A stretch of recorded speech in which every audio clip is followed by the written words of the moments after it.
एल्विली with pulmonary capillary देखते हैं diagrammatically.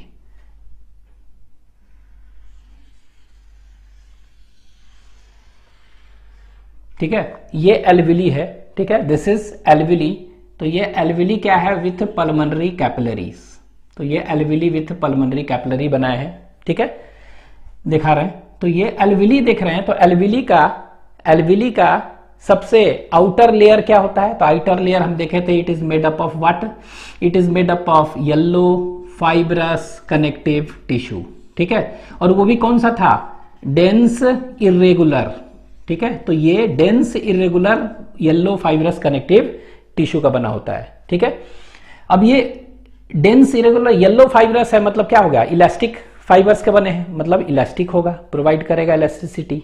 ठीक है, इसके बाद इनर लेयर क्या का बना होता है? इनर लेयर जो देखेंगे उसको कहते हैं एपिथेलियल लेयर। तो आउटर कनेक्टिव टिश्यू का एक लेयर है। ठीक है, yellow fibrous connective tissue layer, और अंदर वाला क्या का है? एपिथेलियल लेयर है।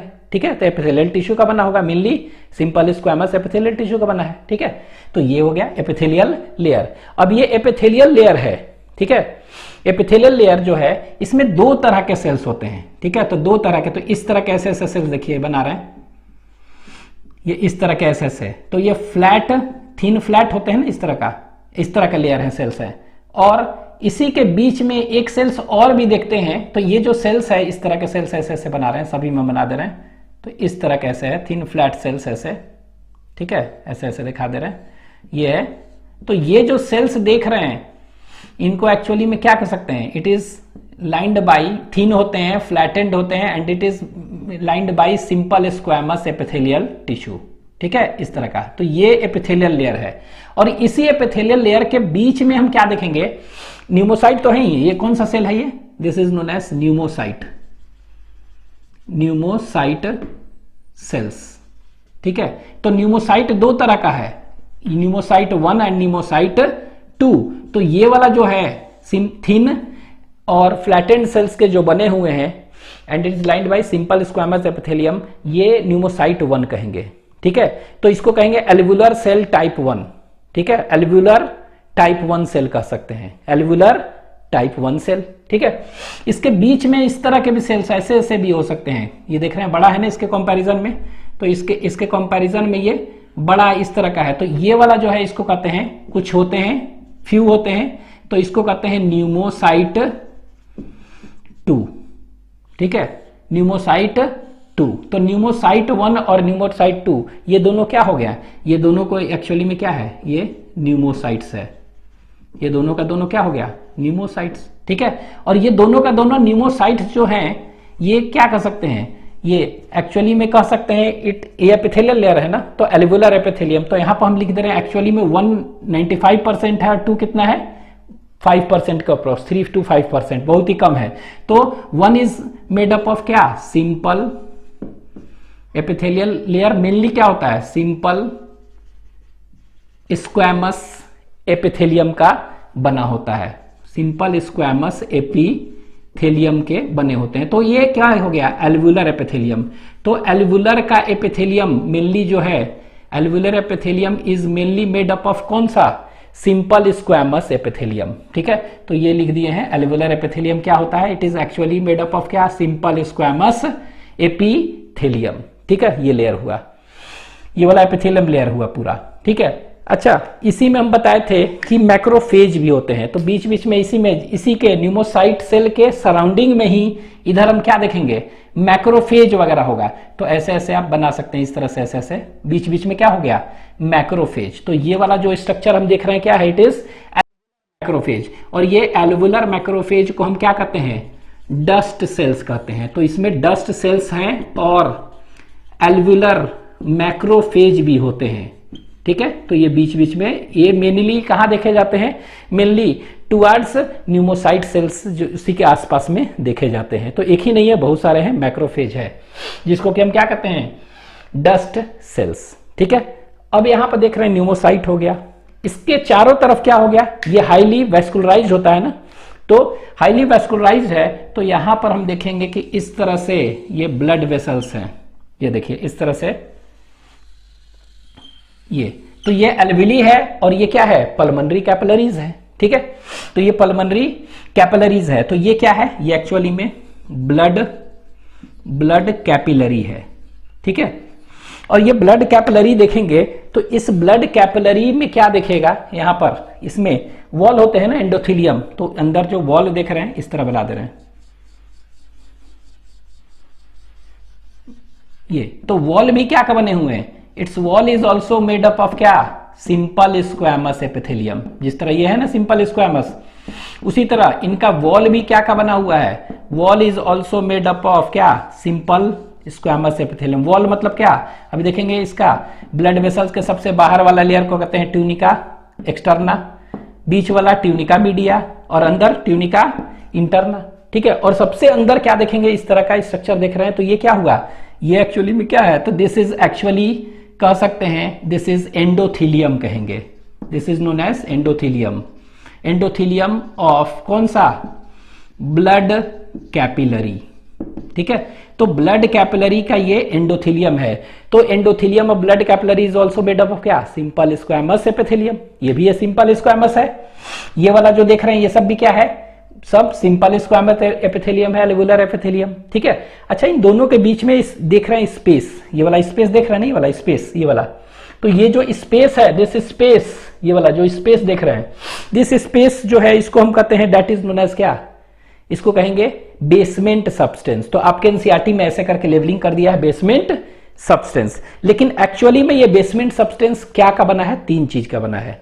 तो ये एल्वुली का सबसे बाहर जो देख रहे हैं ना, ये सबसे बाहर है ना, ये एल्वुली का सबसे बाहर वाला पार्ट है ये।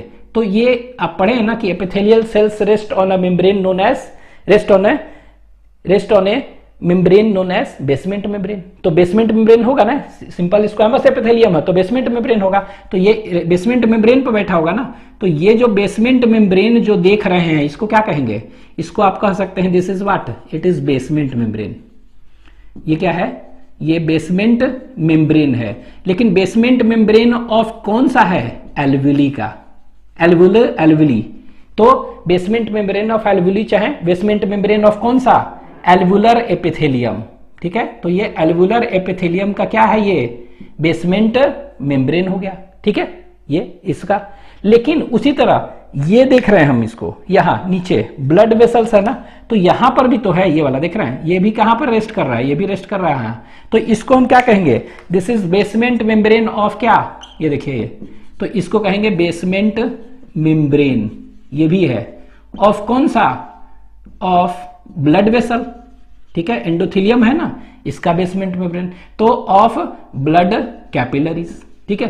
तो ब्लड कैपिलरी का भी बेसमेंट मेम्ब्रेन है, ठीक है। तो इसको यही लिख दे रहे हैं, तो बेसमेंट मेम्ब्रेन ऑफ किसका, ऑफ ब्लड कैपिलरीज, जिस पर रेस्ट कर रहा है एंडोथेलियम, ठीक है। तो बेसमेंट मेम्ब्रेन ऑफ कौन सा, ऑफ एंडोथेलियम, ठीक है, ऑफ एंडोथेलियम और of endothelium of blood vessel, ठीक है। तो देख रहे हैं basement membrane of alveoli, basement membrane of क्या, एंडोथेलियम, ऑफ किसका, ऑफ कैपिलरी, यही तो हुआ, ऑफ कैपिलरीज, ठीक है।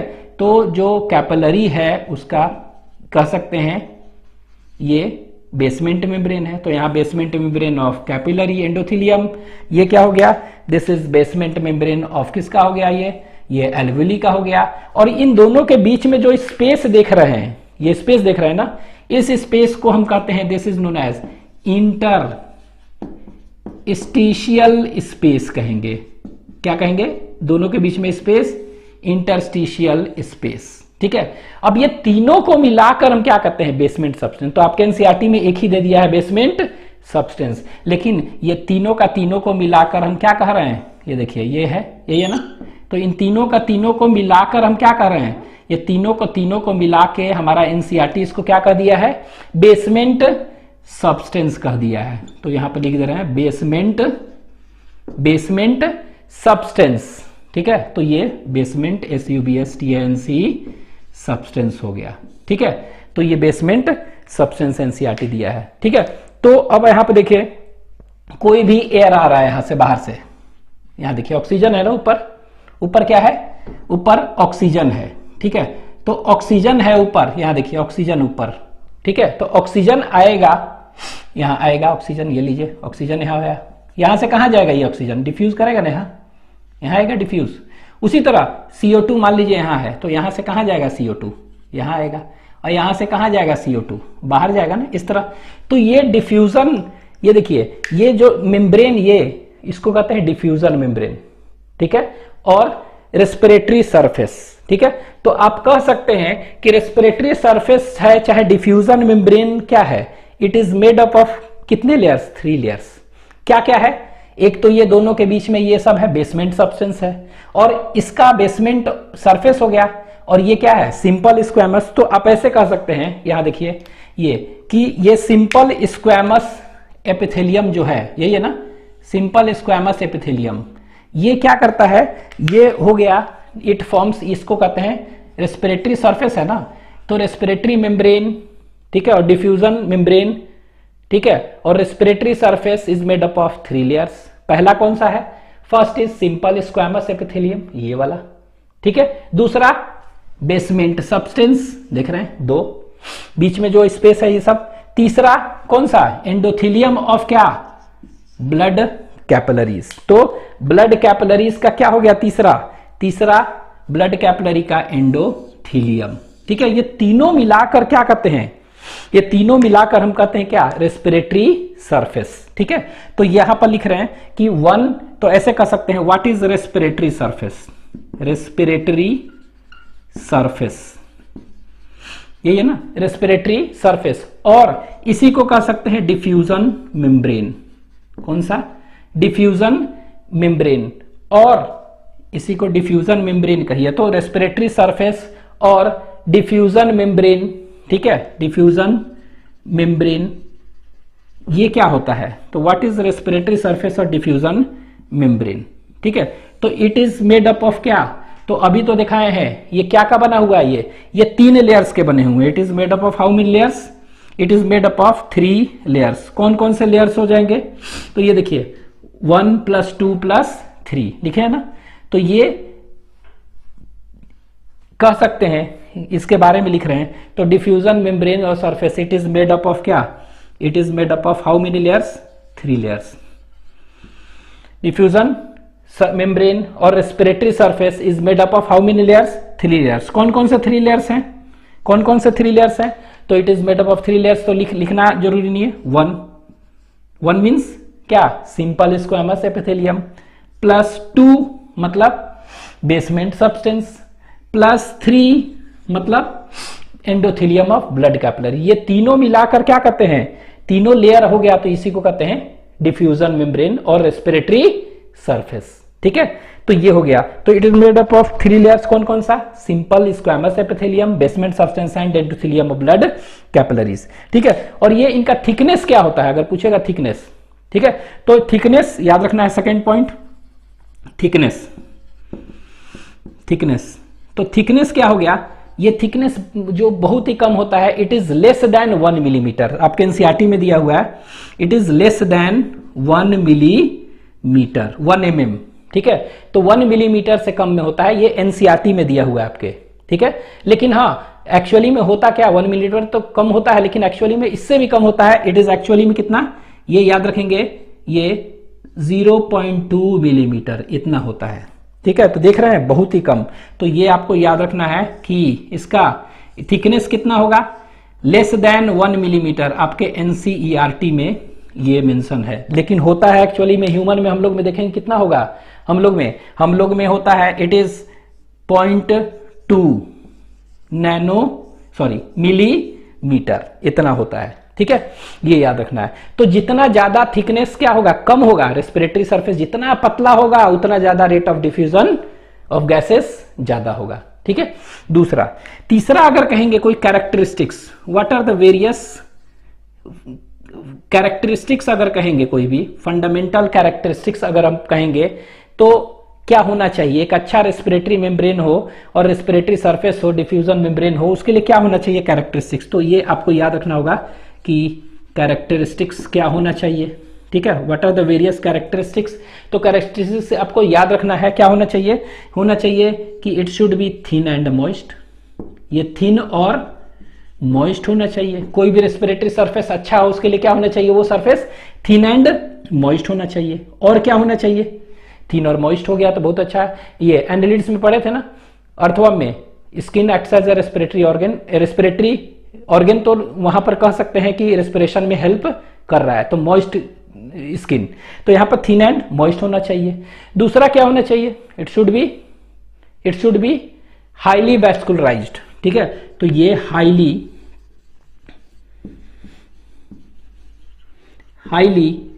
वैस्कुलराइज्ड होना चाहिए। ठीक है, और क्या होना चाहिए, सरफेस एरिया ज्यादा होना चाहिए कि कम होना चाहिए, तो याद रखेंगे इसका सरफेस एरिया क्या होना चाहिए, इसका सरफेस एरिया ज्यादा होना चाहिए, तो it should have high surface area.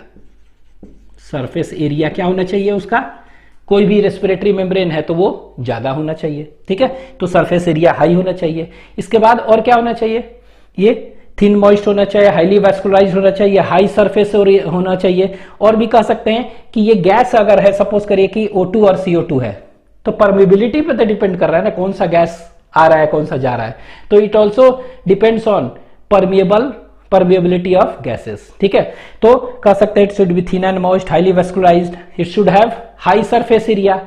ठीक है, एंड कह सकते हैं permeability, it should have high permeability. ठीक है, तो कह सकते हैं it should have high permeability और परमिएबिलिटी ऑफ गैसेस क्या होना चाहिए, ये ज्यादा होना चाहिए। तो ऐसे लिख दे रहे हैं, हाई सरफेस एरिया ज्यादा होना चाहिए, परमिबिलिटी ज्यादा होना चाहिए। अगर सपोज करिए कि यहां पर क्या है, रेस्पिरेटरी पिगमेंट है, तो वो क्या है और अच्छा है, it should have presence of respiratory pigment. ठीक है, तो यहां पर हम कह सकते हैं कैरेक्टरिस्टिक्स क्या होना चाहिए, it should be thin and moist. अच्छा है, तो कोई भी रेस्पिरेटरी सरफेस है, डिफ्यूजर मेम्ब्रेन है, तो उसका बहुत ही थिन होना चाहिए, बहुत ही थिन।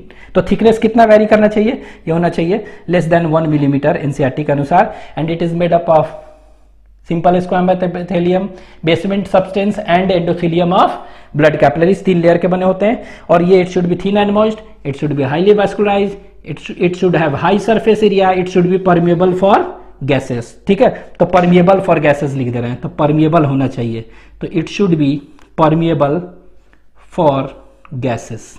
ठीक है, तो गैसेस के लिए क्या होना चाहिए, हाईली परमिएबल होना चाहिए, तो it should be permeable for gases. ठीक है, तो ये आपको ध्यान देना है। तो ये डायग्राम आपके एनसीईआरटी में दिया हुआ है। तो ये क्या का हम डायग्राम बनाए, एल्वेली बनाए विथ पल्मोनरी कैपिलरी। ठीक है, तो this is a representative diagram for alveoli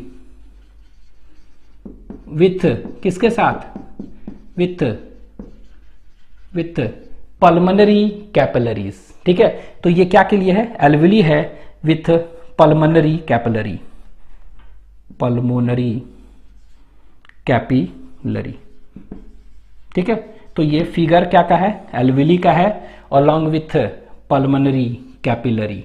ठीक है, तो ये हो गया, this is all about alveoli.